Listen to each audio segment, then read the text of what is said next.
Warning, do not buy these 3 crypto projects. All the projects in our previous Do Not Buy episodes have tanked massively, and we're about to reveal 3 more. Welcome to the Bean Pod. This is your place for all things stocks and crypto. From beginner tips to expert picks. Use this as fuel for your investing journey, because when you're in the know, your money will grow.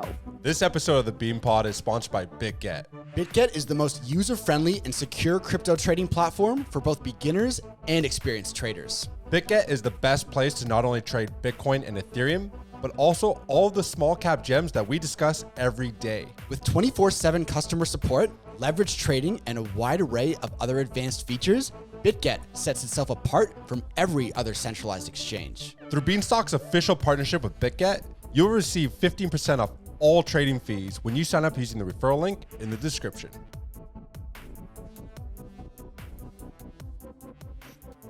Welcome to the Bean Pod. This is Shane, aka the Jolly Green Investor. And this is Josh, the Nifty Investor. Today, we're putting out a massive warning to completely avoid these 3 crypto projects. Do not buy. Not financial advice, of course. Yeah. This is just our opinion and our research into projects that we believe have either A, super inflated market caps and are totally undeserving of them, or there's some internal battles going on with the team, or some other shady stuff that we need to mention. And before we begin, I think it's very important to highlight that this is maybe the 5th one in our series of the Do Not Buys, not financial advice, but we absolutely nailed Hex before that thing tanked 99%. Yeah, for sure. I mean, we've been really accurate with all of our Do Not Buy episodes, which is why you have to watch this episode until the end, because we called Hex before a 95, 99% drawdown. What else? We talked about Axie Infinity. We warned everyone about Axie Infinity before they had that massive $700 million hack and went to absolute zero. What else did we talk about? Crypto.com before they pulled the rewards and that price actually got obliterated. So, you know, that's just 3. The list goes on. Yeah, it goes on and on. All of the Do Not Buy episodes we've done in the past have foreshadowed a massive drop in price or just talked about a project which ended up being a dead project. Yeah. So we've come up with another 3 today that I'm sure some people love these projects. Some people may be bullish, some people bearish. But when you understand the research we've done and the angle we're looking at it, maybe it'll change your mind and say, look, these projects maybe are not deserving to be in our portfolios. Absolutely. So let's get started. The first one has a $780 million fully diluted market cap with only 50% of tokens in circulation. Yeah. Unbelievable to have a market cap of this size. You know, you look at some of these projects and some of the market caps they have, especially, I mean, it's a bear market, so these market caps are down from where they were. Yeah, crazy. But they still, you know, a nearly $1 billion valued company. And then you look at what they're actually doing, how many people are actually using it, and the quality of their platform and products. And you're like, wow, this thing is nowhere near the value that it should be at. And then you look at some of the competitors in that space and you're like, okay, I'd much rather have that at that valuation than this thing. Yeah. So the first one we're going to talk about is Gala. This one had a ton of hype from multiple individuals across the internet, but there are some red flags that we have to address. And this is like a entertainment, blockchain-based gaming platform, right? Yep. So what I don't like about this one is their token distribution model. First of all, like they release tokens every single day. It's a daily distribution. Yep. That is just going to continue tanking the price unless there's additional buyers coming in. However, I don't foresee any additional buyers coming in due to some recent headlines. Yeah, for sure. So they've got some interesting in-team fighting. There was some lawsuits from the co-founder against the other co-founder. Yeah, the lawsuit filed by its CEO accusing the company's co-founder of theft of $130 million in Gala tokens. Yeah, that's a lot. So the co-founder was also sued by the SEC earlier in the year for allegedly defrauding investors out of $18 million in a separate scheme. Yeah, so the trust is gone completely from that project. That's back to back. Yeah, nasty ones. Also, there was back in 2022, there was a $1 billion hack fear. Oh yeah, quote unquote hack. Yeah, so concerns developed after a single blockchain address appeared to mint over $1 billion worth of Gala tokens out of thin air. What Gala said was that they hacked themselves to safeguard. Oh yeah. So they're trying to say that like, look, we're trying to make our project more safe and all these things. And look, that's 3 occurrences now where a lot of money, and you have one teammate who knows their teammate quite well, claiming that this guy's stealing tokens. Yeah. I mean, that is the reddest of all flags. Like 3 back-to-back things like that. Yeah. I mean, first of all, when I hear that, I'm not touching this project with a 10-foot pole. You know, when a project comes along and says, oh yeah, it was an inside job hack, we did it. You know, it reminds us of that VetMe project that we talked about recently, where they came out and said, oh yeah, it was an inside team wallet that got, you know, compromised and took all these tokens. You know what? I don't believe it. Yeah, I don't believe it either. Because you brought up a really interesting point. It's like, and you know, this is a project that we talked about. Unfortunately, we got it wrong. It was a sub $5 million. So those, like the lower the market cap, the riskier the play can be at times. So unfortunately, we did miss on that one. But to your point, it's like, if it was a team's tokens that got hacked, why weren't they being staked the whole time? Yeah. VetMe just launched this staking program, and then all of a sudden the tokens get hacked, but they should have been in the staking wallets anyway. So it doesn't really make sense to me. Claimed to be a seed phrase, but why didn't they take all the tokens from the entire wallet instead of only the VetMe tokens? Doesn't make sense to me. So yeah. Anyway, back to Gala. So some other reasons why I don't really like it is they keep, you know, it's a gaming project. It's one of the main branches of Gala is a gaming project. They keep launching these massive games, but one, the quality of the games is not that great. It's another one of these projects with these kind of shittier graphics, clunky gameplay. And they, at one point back when, you know, blockchain gaming was very hot, they claimed to have over 1.3 million active users, but now it is down to a fraction of that because, you know, they make these claims projects when something is new, everyone tries it, right? It's like when Facebook launched Threads. And, you know, it was immediately linked from your Instagram and you were going to Thread. So it's like, oh, look, within our first week, we have 1 billion users because everyone clicking the button, that's a user. And then it just immediately from 1 billion, because everyone's like, this is garbage. Yeah. So it just tanks. And now they have like 20 million active users. I feel like that's where these stats with like Gala Games come from. It's like, oh yeah, at one point we had 1.3 million active users. Oh, down to 20,000, you mean? Yeah. Well, no, that's not the exact stats for Gala. But at one point they had 1.3. And then now it's, you know, no one uses the games anymore because the games are trash. Yeah.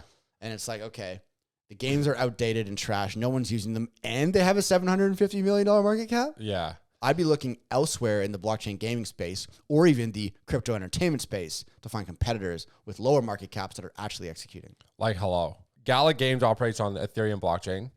They used Polygon because obviously you can't be running games on Ethereum. Like, they need to be fast.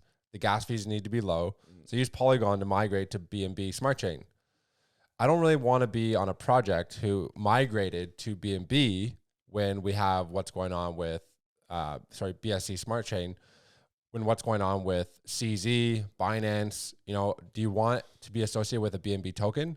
I like what Hello's done, and they've migrated to Ethereum. Yeah. Right? Obviously, they're focused more on entertainment, not gaming. This is where the difference comes into play. But when you're gaming focused, you have to be on something that's super fast, super cheap, super scalable. Otherwise, it's just not going to work. And what they plan to do is the team plans to launch their own blockchain. Right. Good luck. It is very difficult to build out a blockchain. Yeah. And I don't think they have the capabilities with all the stuff that they're going through from a back end perspective between their team. It's just not going to happen. Yeah, I think for me, the trust is gone. The quality isn't there. It's a massively VC-backed inflated market cap project. So I'm not touching it. Last thing to note is that Coinbase said that it won't accept the upgrade when they went from Gala V1 to Gala V2. Right. I think there's some issues as it becomes, you know, apparent as the SEC is cracking down on particular projects and how they've issued their tokens, et cetera. So the fact that Coinbase is saying, we're not listing you guys anymore, another red flag. Red flags everywhere with that project. I wouldn't touch that with a 10-foot pole. I'm out.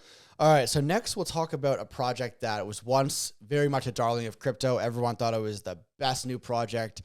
You have to give it to them. It was a grand vision, the technology and the problem they were trying to solve. But at this point, I think you can agree it's a failed project. It didn't work and still has like a $350 million market cap. So we're talking about Helium. So Helium, you know, the original idea was a decentralized network to improve wireless infrastructure. It's a global and open wireless internet thing devices powering it all, right? So they actually sent me a device. I have a little Helium device over there. It's mining Helium tokens, which are not worthless. But, you know, you're creating a heat map of internet connectivity to power all these devices, decentralized infrastructure. And it's a great idea, but in theory and in terms of like the cost of setting it up, mining the tokens, and just the effectiveness of the network, it just didn't work. And I think people are kind of starting to realize that now maybe it's a bit of a failed project. Yeah, the Internet of Things. So tell me, how much are you making off of your helium mining? I make nothing now because the token's in the pits. And it still is a $350 million market cap. This thing is further down to go. So you're making like a penny per day or something? I don't know. It's not even worth a it. Fraction of a dollar, Yeah. So the problem with this one is the same problem I see with a Tor network, which is another brutal project I would avoid at all costs. I think is such trash. You have to rely on, think about it. We always talk about ease of access, ease of usability. And you already have a regular internet modem and all these things. Is the everyday user, the everyday person who uses the internet, are they really going to take the time to set up one of these things? Yeah, no way. First of all, 98% of people are not yet in crypto.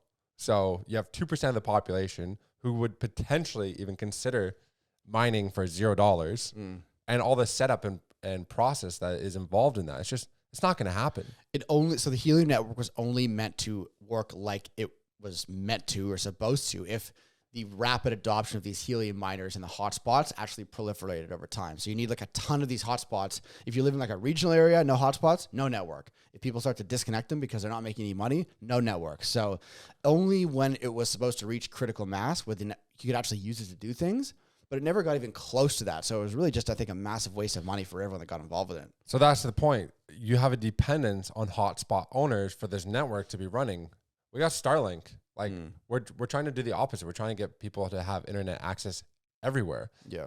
And to that point, now not only are you relying on a successful blockchain adoption and people actually using it, is that you're also relying on the manufacturing of these helium hotspots. We're already going through a huge problem with people facing high inflation, high interest rates, global supply chain issues. How are you going to even get these things out to everybody? That's a whole separate component of this business model. For sure. The lead time for ordering these helium miners was at one point like 8 to 12 months. Yeah. And it's like, okay, they need everyone to get these miners and hotspots to make the thing work, but they can't even produce them and ship them fast enough to even get it close to enough to working. So the whole decentralization is good for a lot of things, but some things you need a bit of centralization. And I think for, powering like a wireless grid, you can't trust just people to do that. It has to be like a massive company who has infrastructure and capability and, economies of scale to produce these things.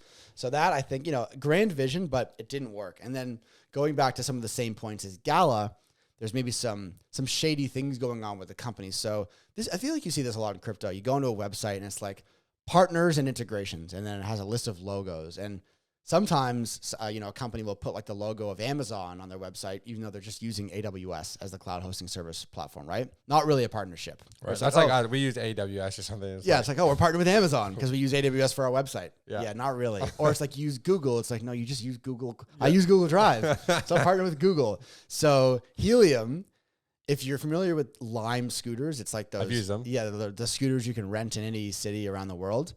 I think back in the day, I think it was, 2019, the Lime scooters did a very brief, 1 or 2 month initial test of some sort of integration with Helium. Tested it, didn't work out so well, they stopped. But Helium kept the Lime scooter logo, which is a very recognizable logo and brand, at the top of their partner list on their website forever. So it's like, oh, look, Lime Scooters uses Helium. It's like, no, they don't. And then the word got out. The Lime, head of marketing was just like, no, this is not accurate at all. Lime ended up having to send Helium a cease and desist order to try to get their fucking logo off their website. Yeah. It's like, there's a lot of things about Helium that I just don't trust. No, and that, again, this is a project with a $350 million market cap that is going absolutely nowhere real fast. Yeah, I think I would probably wait. It's an interesting idea, this whole Internet of Things devices, but I think the technology isn't quite there yet. I would wait for maybe someone to come along with a newer, better, and more economical way of doing this kind of thing, and maybe look at the technology again in a few years. But for now, Helium, great idea, didn't work, massively still inflated market cap. I would not buy that token personally at all. Yeah, look, if they can figure out a way to mass produce a ton of these, get them into everybody's house and actually have people set them up, Sure. Yeah, but that's Not gonna Not happen. gonna happen. Yeah, definitely not. All right, so what's our number 3 crypto to avoid at the moment? I almost don't even know what this thing does because you don't even hear of it ever, but somehow it has a $700 million market cap. It's one of these classic, and we were talking about this before we started recording. It's like there's all this money, quote unquote money, locked in crypto market caps, but there's so many of these old, specifically, there's so many old layer ones, like just ghost chains. Yeah. Like if you look at the top 50 projects, top 100 projects, and this project we're about to talk about is in the top 50. It's right at the top, number 53 ranked. You know, like Bitcoin Cash, Litecoin, all these old projects that just have dead money in them. Absolutely just because they've gone through multiple cycles. They're backed by VCs, just dead money, dead tokens that won't move. And I think that's the case with this layer one. It launched in the last bull run, had a great ICO. At one point, it was took advantage of the hype of the NFT bull market because one of the quote unquote good things about this layer one is it was cheap and it was built for NFTs. But now you never even want to talk about it. No one's using it beyond a couple of small partnerships. And it's just, I think it's one of these ghost chains that'll never recover to its all-time high. It was one of those 2017 ICO boom coins that will never, ever come back. Yep. And you're right. Like the inflated market caps that we're seeing, like the overall crypto market cap is like you had some seed round investors get in at like a quarter of a cent. They put in 10 million. The token's now worth $1. Yeah. So the market cap has gone up and that investment's now worth a lot more. So it's like, it's not actually money in the system and actually in the crypto projects. Yeah. It's just inflated. Just dead money. It's dead. It's absolutely dead. So they had a Genesis block. So the project we're talking about is Tezos. Yeah, Tezos, XTZ. Again, it's a open source blockchain platform known for its self-amending protocol, which allows its users to upgrade without having to fork the network into 2 different blockchains. Sounds great. But they have a lot of competition. You know, they're competing against smart contract platforms like Cardano, Polkadot, Cosmos, Solana, Avalanche. Like, and at least you hear what Avalanche is doing. You hear, but even that's kind of like a dead project. But you hear what you hear what all these other the adoption that Ethereum is seeing, et cetera. It's like there's so much competition. They're actually doing stuff. Tezos is doing nothing. The NFT space is completely dead, and probably will be unless you're talking about tokenization of real world assets, which is still an NFT. It's just a different verbiage, but I don't see Tezos entering this space. No, I feel like NFTs, you know, whichever form they do end up coming back in, it will be where the money is, where the total value locked is, and that is still, you know, on Ethereum and all these popular blockchains. There's no money left on Tezos. I don't see it coming back to be a powerhouse in the NFT space. I don't see any developers building anything on Tezos. The one partnership I did see they made was they sponsored Manchester United's training kit. Right. To do some NFTs for Manchester United. So they're still trying to go this NFT route, but there's just absolutely no money in that space. You know, if this thing had a $70 million market cap, I'd say maybe look at it because they're still working in the NFT space. But $700 million market cap, number 53 ranked project, Tezos? Absolutely not. Like, this is a ghost chain. I'm sorry. It's so the TVL, the total value locked, according to DeFi Llama, is down only $45 million locked after 6 years. Yeah. Bro, was it like the first day that, what's that layer 2? The one by Coinbase. Base, yeah. It had like 200 million in the first 24 hours. Yeah. Like, this thing's been around doing nothing. People are actually using it. Here's another few things that was hilarious from the website. Their block times, 15 seconds. Oof. BitRock just launched and has that 2 seconds. Yeah. What the heck are these guys doing, bro? Yeah. Their TPS, 40. It's 40 transactions per second. It's a ghost chain. Absolutely brutal. Yeah. Some things on their stats and facts portion of their page, the images weren't loading. The protocol stats, the smart contract operations are just on a continuous decline. There's nothing going on in this project. Yeah. I mean, it's just a classic example of one of these old school ghost chains with just dead money, dead tokens in there that at a $750 million market cap, number 53 ranked, I'm avoiding Tezos at all costs. And due to the way the ICO went with the 230 million that came in, 50% of all XTZ in existence are owned by 150 accounts. Perfect. Just ready to dump on us at all times. Yeah. So the super high wealth concentration amongst all the wallets, like you don't want to see that. No, absolutely. Red flags abound in Tezos, Helium, and Gala. Like, I wouldn't touch any of these projects. Absolutely not. Nor would I touch a Tor or VetMe. Yeah, fuck those guys. Yeah. Hey, if there's any other projects that you think have massive amount of red flags that we should not touch at all, leave them in the comments because we're always going to do updates to this warning, do not buy crypto series. Make sure you tune to the next episode. That one is going to be a banger.